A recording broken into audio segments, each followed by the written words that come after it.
అంటూ పుట్టినట్టు నా కొరకు ఆ చూకి అందలేదు ఇంతవరకు వచ్చింది గాని ఈడు ఒంటి వరకు వేధించలేదు నన్ను జంట కొరకు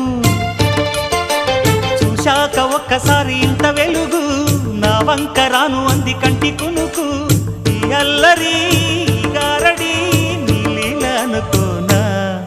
నీ పేరు ప్రేమ అవునా ఇవాళే నిన్ను పోల్చుకుందా